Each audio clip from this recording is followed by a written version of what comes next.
Welcome back to CES Innovation 2025. We are here with Human Security for All, World Academy of Arts and Sciences, of course CES, and Conscious Capital Foundation, myself, Lawrence Ford, as a fellow of the World Academy, and this is extra special because probably, I don't know if it's possible to embarrass Garry, but I'm going to try. It's possible. It's possible. I think that Garry is one of the most brilliant intellectually and spiritual souls that I have ever met in my entire life.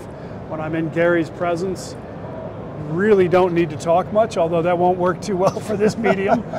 But I can just be here with you and be present into those eyes. Pleasure to be with you. And it's so nice to be here with you. Yeah, likewise. And the work that Garry does, so he is the president and CEO of the World Academy of Arts and Sciences. I probably butcher this, but you can hear live how I talk about it. It's started in part by Oppenheimer and Einstein, and part of which Oppenheimer said, oh my God, let's put the genie back in the bottle, and let's put together some of the smartest people around the globe to actually solve problems rather than create them.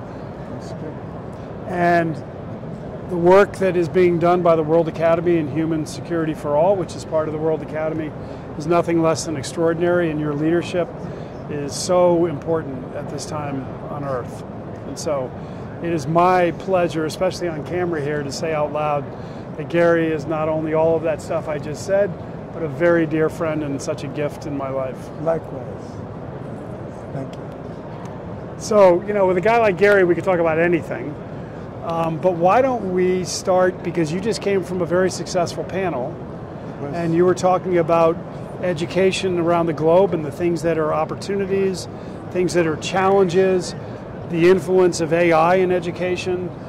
Tell our listeners a little bit about what happened on the panel and what's in your heart and your mind around education and the work that you're doing. Well, I think it'd be interesting to note that this is our third year at being invited for the campaign at CES. And the interesting thing is we proposed a session on education the first year, and they said that our members won't be interested in it. Interesting. And we thought that was kind of crazy. Yeah. But this year, we put a title on it. We said, the $3 trillion opportunity. Oh, yeah, that'll get some attention, right? We thought they should have been interested 3 years ago, but they're right. Because the real opportunity has matured in the last 1 year, or let's say 2 years since ChatGPT, since AI really. So really the advent of, we know AI has been around for a while. We knew the importance. Yes. But now it's so ready for picking that the timing is really better now. So, and moving at this exponential rate, and so timing is a whole new concept now on this plane. We wanted to talk about it even 3 years ago because the gap and need for, I'm talking now higher education. Higher education. At all the levels, but the numbers will be higher education. You know, in the last 20 years, the total enrollment, what they call gross enrollment level for people of education age, of college age. Around the globe? Well, on an around the globe average, it's 40% of those who are in the education age level are actually getting higher education. Interesting. That seems to be a high number for, well, when I think globally. Compared to 20 years ago, it was 60% in the US, now it's 80%. Wow. 10 years ago, it was 60% in Europe, now it's 80%. But the world average is only 40%. India is only 27%. Sub-Saharan Africa is less than 10%. Got it. So that's really skewed with the high numbers. It's really skewed. And the significant, significant, and you have to remember, it's percentage of the population. Right. But when you look at population of the world, densities, it's only 40% of the world population, really. Got it. Yes. And think of it this way, that the problems we face today in the world are not problems that countries can solve for themselves. We have to solve it for everybody. Climate's the real obvious example. It doesn't matter how educated we are.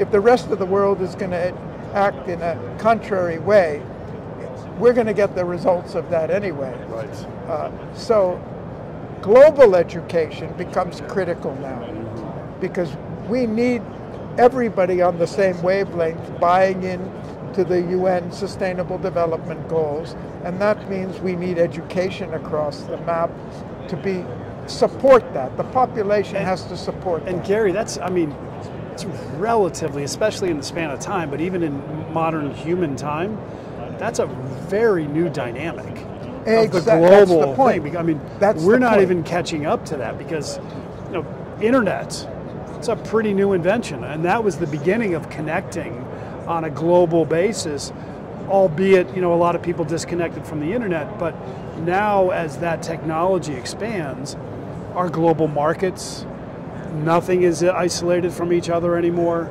COVID shows us, so we're starting to slowly wake up as silly humans, that we remember that we are all connected. So now we can stand in front of the industry, the most important industry in the world, and say it matters what's happening everywhere else. Why is it the most important industry in the world? Well, I think in terms of change, the most impactful potential for changing the world. Right. There's nothing that can take us as far.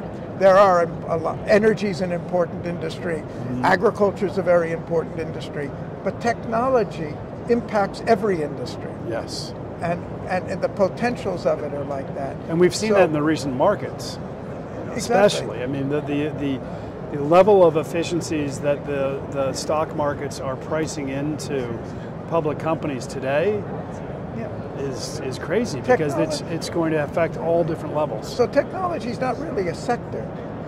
It's an instrument for all sectors. Right. And that's when we say it's the most important, because the technologies are the tools that help us raise our productivity, communication, and it's interesting, Gary, on a side note, the investment world, which I know a couple things about in that world, they're still trying to catch up to that. Yeah. It's exactly what you said. It's not a sector anymore, but it's often viewed that way, and still in many ways in asset management looked that way. So this is the context, but the problem is, even if we took education as we're doing it here and spread it everywhere, we won't solve our problems, because the problem is with education itself. I talked about the quantitative deficit, but we've got other types of deficit. Our education today is not really preparing even the American citizen to really understand the world he lives in and what's important policies and behaviors. So for a lot of people, that statement, I think anybody who's really paying attention would say, hell yeah. Now it's like, okay, but where do you start? It's such a big, monolithic institution that is really pretty archaic in its form of delivery, content. Oh my God! I mean, we're treating, teaching people to be good parents, and that worked well for a little while. But now when what we teach them to be parents is something that's not even true in 2 months. So that dynamic. That's the critical issue. We've got a time warp. Yes. The world is changing so quickly. Together. Yes. But our education content doesn't change that quickly. So the gap between what we need and what we should know and what we're learning is increasing. Almost exponentially, right? Just like the technology. Simply because things are changing faster than they ever have before. So closing that time warp is one of the critical needs, which we didn't have before. 40 years ago, the changes could be measured in decades. Now the changes are taking that much every year. Or back in the old days last year, exactly. or the year before, we didn't have the prolific adoption of AI. I did a study for Intel back in '86. So what are we talking about? We're talking about almost 40 years. That's a long time. And one of their number one problems in the '80s was that the workers who have joined the company and become mature leaders in the company can't keep up with the technology that the youngsters are coming out of graduate school with. Because that was 40 years ago. Compare the pace of change. That was their problem. They didn't know how to keep the generations caught up. So imagine how much more difficult it is today. The graduate last year is already behind if he hasn't continued. Yes. So that means education can no longer be something you do before you do your career. It's so overwhelming to think about how you fix that. Where do you start, Well, Garry?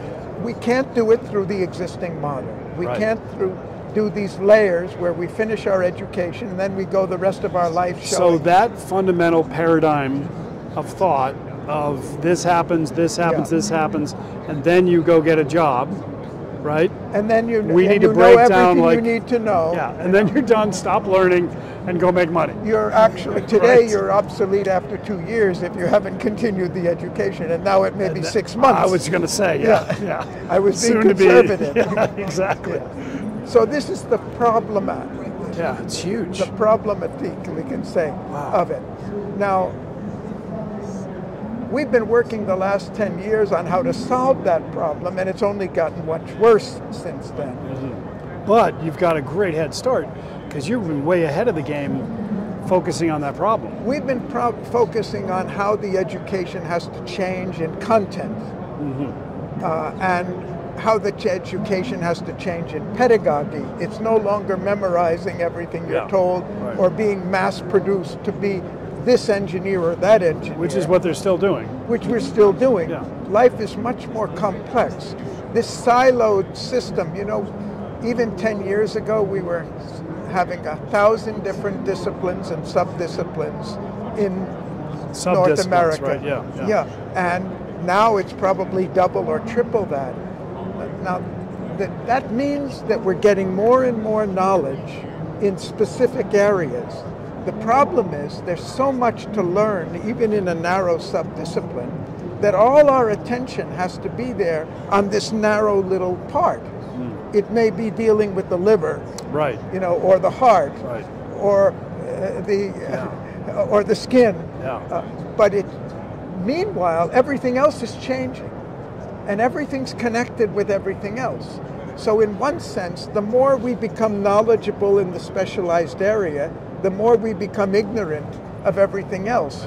What Because- an amazing paradox, because It is a paradox. moving from the generalist type of environment that we had with our Yeah. knowledge in recent history, we realized, oh boy, life is more complex than that. So we really need to drill into disciplines and then sub-disciplines, specialists on this and this and this. And paradoxically, now that is a trap. Exactly, and that works. That does phenomenal things. We get tremendous discoveries and advances in the narrow discipline. The only thing is we lose perspective of how it relates to the rest of the world. And that's the issue that we're dealing with. The academy. We see that just as an example for the Yeah. listeners. One really good example of that I think everybody can relate to is in medicine, right? You've got a kidney specialist, but oh my God, when was the last time you asked them what they ate, Exactly. right? Or how you feel. I went to a doctor a month ago and I was prescribed some medicine, and he never asked me about whether the other medicines I'm taking.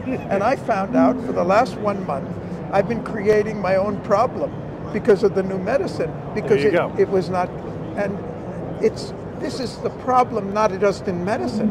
It goes across everywhere. everything. Now we realize more and more that every part of life is interconnected with every other part.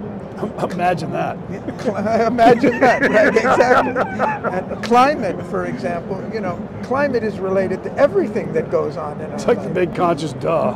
It's like, we're finally waking up to the reality that some of us have been blessed with touching and knowing. I delivered a lecture for a European conference of public health workers, and I said, do you realize that climate is the number one source of health problems for people on Earth? It's not among the top 10 after cancer and diabetes and all of these. It's the number one. They were looking with surprise. Well, World Health has just done the studies. I said, so my question to you is, what are you doing about the climate?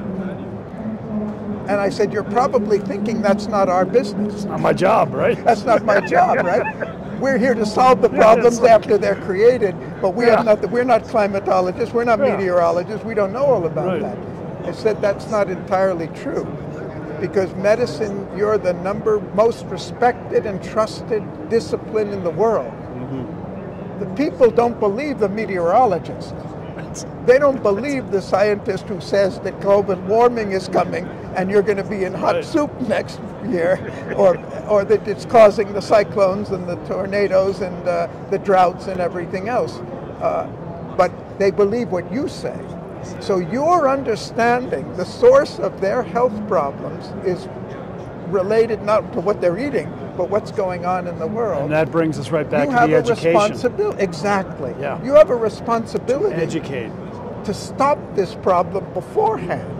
And then you won't have so many health problems to deal with. So it's an example, many of the interconnectedness. So the question is, I said 10 years ago when we started really studying it, the question, we didn't have a solution. We looked at, we knew how the change in content should be there. We knew how the change in pedagogy had to be there. We knew it had to be lifelong. But only now in the last 2 years, after the advent of the generative AI, the ChatGPT, we realized we have all the tools necessary for the first time.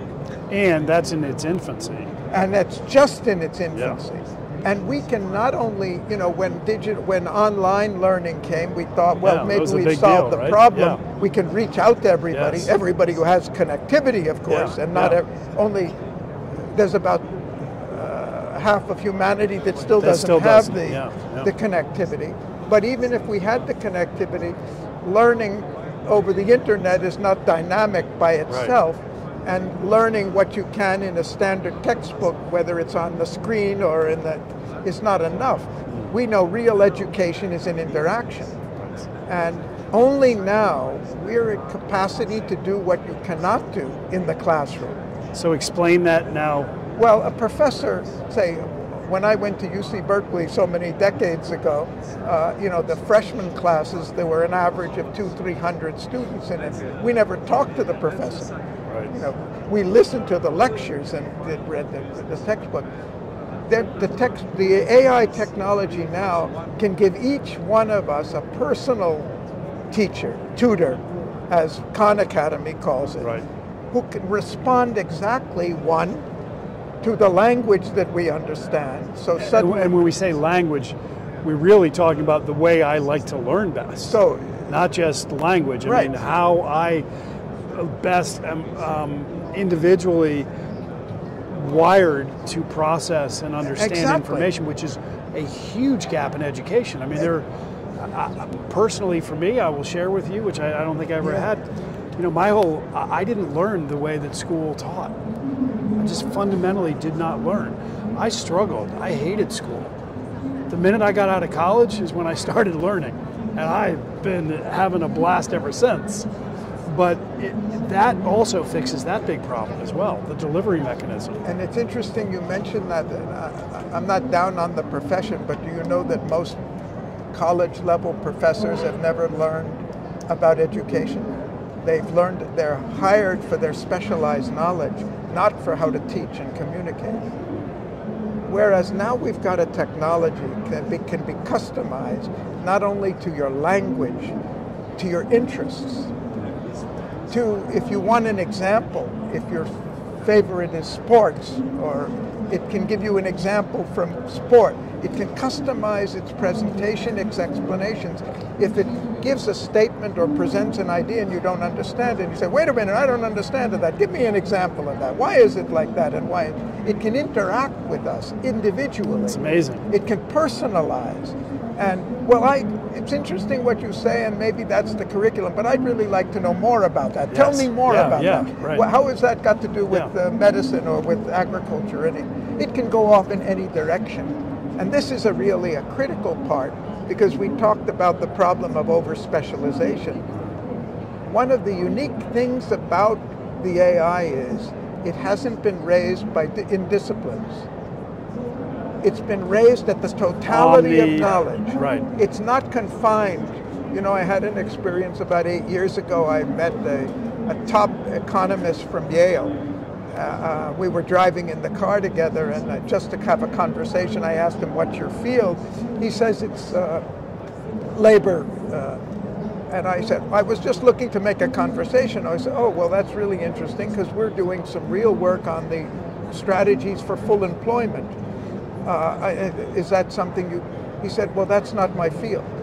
Yeah. I said, wait a minute. You said labor is your field, but employment is not. So his specialization was dealing with labor unions, you know, and negotiation between labor and management, not getting people jobs and getting them employment. So that's the problem. It's a great example. Yeah. And but AI doesn't have that problem. No. I've done tests with it, you know, where we ran and ask it, and you can see that its answers, if you really ask for answers, it'll give you answers from every perspective. Yeah.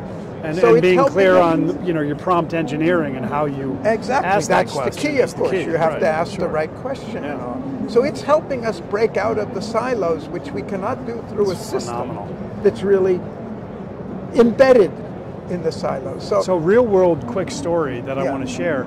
So as you know, I have a younger daughter. She's just turned 14. And it's so interesting because at her school that she's at now, she's going to be going into 9th grade next year. They say, oh, you can't use ChatGPT. And so I have to say to her that, well, honey, unfortunately, they don't quite understand yet because we are going to use ChatGPT and I'm going to show you how we're going to do it. It's not about cheating. It's about enabling your learning because your job is not to learn, it's to learn how to learn. Exactly. And this is so your that you cooperation. Can keep doing it throughout your life. Right. Not just having an instructor there. Meanwhile, she's in a good school, but all they want is the parrot, right? Give me the answer. You get a lot of those, we'll give you an A. So what is the work that you're doing and how people can help to help engage? Let me just give you one other part of it which I haven't covered, and that is, let's look at the problem as a whole, because that was my point, that this is a problem for all of us and we need a solution for all of us. If we wanted to raise the level of higher education all over the world to the same level as it is here now, and we know it can be much better than it is now and much more relevant, through the traditional brick and mortar strategies, we would need to raise, let's say, in the next 25 years, about 200 to 250 or 300 million new. We'd have to double the size of our higher educational system in the world. Let's say, for ease of calculation, 200 million new opportunities of capacity. That would cost us capital investment, about $6 trillion capital investment, and about $5 trillion a year for the overheads, operating costs, of just handling the additional. That's doubling the costs of education, which are already sky high. Right. And inefficient. Huh?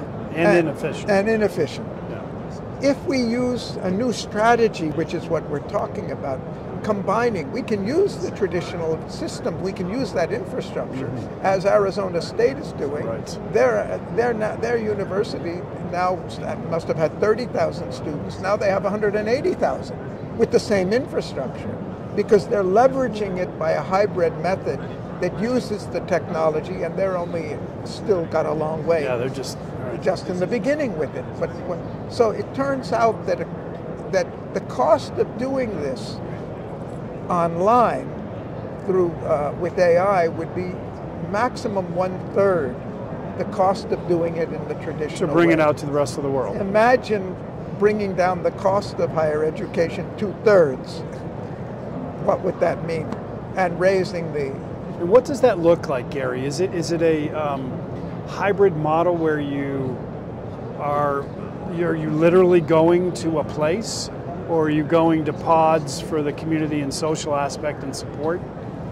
I think remote it's versus on-site? It's going to be really mixed. What's your vision on that? Well, my vision of this is there are people who can learn it well for themselves at home.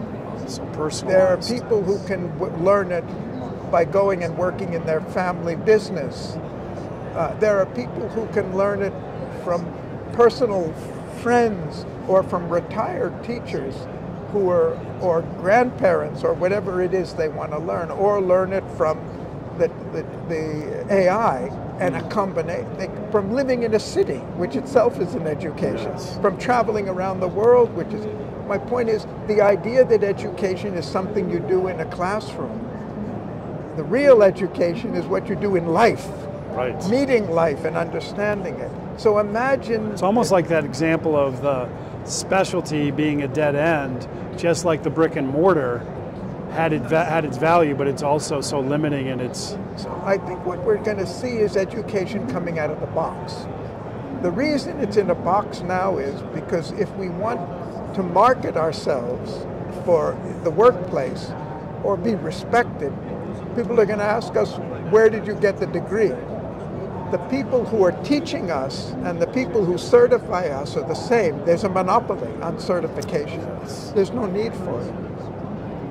If a private company or a tutors want to teach you, or you want to do it at home, what should matter is what you've learned, right. Not where you learned it. Imagine that. So if we separate certification from instruction, it will liberate it. The source can come from anybody, a retired person. A retired person will be a fountain of knowledge and experience, like yes. Retired business leaders, entrepreneurs, educators, and so forth.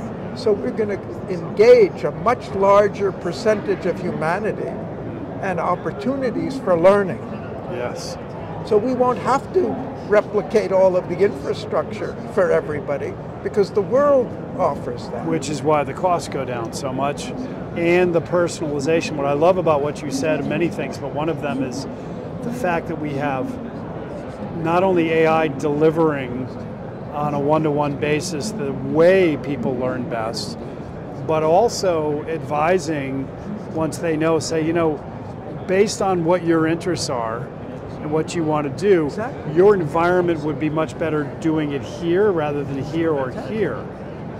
Yeah. And that means the number of different types of learning and the number of specializations, you can customize your own. You can combine any number of fields according to your context, your interest, what are the needs of the workplace where you are.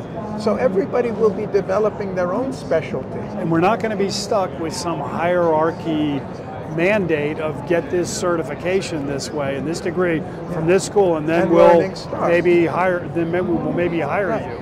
That is becoming right. Almost obsolete, because what's really going to matter is, and I'd love you to comment on this. This is a personal thing that I believe, is that one of the things that's going to happen with AI is we're going to experience, if we don't destroy ourselves in the meantime, it's going to create the largest amount of democratized abundance, I think, greater than anybody can even imagine. Exactly. Which is a whole different dynamic from what's happened in the last revolution, industrial revolution, and the markets, which is the concentration of wealth. This is going to democratize wealth. Exactly. So at face value, it's like, whoa, we've done it. But the level of disruption of purpose and what's my job, and things have changed, and it's going to shift and change throughout my career, is going to be phenomenal. And if we're not careful, we're going to have the largest mental health crisis. Well, we're on that path already without any help from AI. Yes. Yes, we are. It's terrible, isn't it? It's there are two terrible. other things that AI can do that we can't do otherwise. One is it can offer us a means of continuous learning all the way through our career, because we're not bifurcating our life into education and then work. Work and education are going to go. We have one of our colleagues, one of our leading people in the academy, published a book 30 years ago called The Double Helix of Learning. The double helix is education and employment. You know well that you learn a lot through the experience of work, that you didn't learn in the classroom. So it's the two coming together which will give the maximum learning. The other thing AI does that we cannot do through this system is the faculty can assess us only at a distance, according to standardized measures in comparison with so many others and according to the statistics. But our AI tutor can know us inside out, our strengths and our weaknesses. It won't repeat something we've already learned. It won't go on to something else when we're still having a problem. It will know where we are at every moment. And can we go down a little deeper with this to wrap this up? What excites me to no end, and I'm so excited about and engaged in, as you know, with the foundation, and want to partner in with the World Academy and all of our friends to dig into this, is I call it moving from GDP to GD purpose. Great, right? Wonderful. What's our greatest asset? It's our own gifts, and we know when we live our purpose, we have inner peace, and when more of us do, we have world peace. Great. And like here, we have all the solutions we need to solve the world's problems. And so the AI will also be able to give us our purpose meter of saying, right, what is your gifts? And now, not only what's your best way to learn and the content and ongoing, but does this align best with who you are? So it's going to bring out the best in each of us. Isn't that and where we have something unique to offer, rather than just everybody being in a group of one thing or another. It's going to really help us develop our individuality, our uniqueness, our creativity, which we cannot do through a mass production system, which is what we have now. You got the spirit of it. Great. So we've got a really, really positive future ahead of us with leaders like you, Garry, and the things that, possibilities are just amazing. And we'll have challenges to develop the new system, but we're ready now. We have the equipment now. Now there's no reason, no excuse for waiting now. We need to move as quickly as we can. So what's the next step with the Academy and your work, and what can people who are listening to this now pay attention to and engage in and help out with the Academy and the work you're doing in education? There's an endless amount that can be done. I think the first thing for those who are listening would be to learn themselves the potential value of AI in their own lives and their own work, whether they're in education or they're in work, because that's the first learning should be. How do we use this technology? Because we can be using it to deal with our own health, to deal with our nutrition, to deal with understanding of the world around us. In any field we're in, there's something that we can learn without going back and enrolling in institution. Or, like I did maybe a few weeks ago, I was helping out at home and I was cooking dinner. Exactly. And rather than listen to music, guess what I did? I put in my GBT4 on voice mode, and we had a beautiful conversation about the evolution of consciousness, quantum mechanics, and all the questions. We can be learning all the time. Yeah. Why should it be limited to a particular part of our lives or a particular years? So right now, everybody can contribute by using the technology. Is going to keep evolving. There are new tools that are going to make it more and more easy and all as it goes on. But right now, with something we can all learn. So I think the first step is engage and learn. For each, and that's what we want to do, is prepare people. For example, we've done a study of medical students in UK and found that a very small percentage of the medical students use AI in their learning. And a very small percentage of the faculty, they're even afraid of it. Serious? But this is that doesn't even compute. Exactly. So because they haven't learned it, and the faculty hasn't learned it, and they're afraid of it. So we're not talking about like octogenarians who don't know how to use their phone and afraid to engage. We're talking about, holy cow. Yeah. So that's an amazing The first statistic. thing we can do everywhere is in educational institutions, outside, in corporations and outside. The first thing we should be doing is encouraging everybody to acquire this tool. Imagine we've got calculators or cell phones and nobody knows how to use them. Yeah. You know, what are we setting back? So first is engage. Yeah. So we can do that everywhere. Yes. And it can be done in every existing institution. It can be done everywhere. And at all levels. It can be done in the grade school, even in the primary schools and everything. So that's a starting point. Meanwhile, the reason we're here, the reason we're at CES is because our message to the industry is that education is potentially one of the greatest business opportunities for industry, for business in the world, because it's one of the greatest areas of scope where technology can elevate and uplift the lives and the human security, whether it's for food or health or employment or social stability and security and understanding the world or understanding the environment. It's something that's available for everybody. So our message coming here was to the companies, for your own people in the company. It's not only good, it's good for you. It's good for you, and it'll be good for the world if you ask yourself, how can we use our expertise to reach out to the world more effectively with new products and new services that utilize the power of this technology. Amazing. So everybody has something to gain from this, whether we're going to educate ourselves or educate our people or help extend greater creative benefits to the public. Garry, I could do this forever with you. Great. Well, my voice. Thank you, my friend, and I'm so glad your voice came back. Thanks a lot. You're amazing, beautiful human. I love you, and thank you for all the work you're doing, my friend. Thank you. Message is really come. Thank you.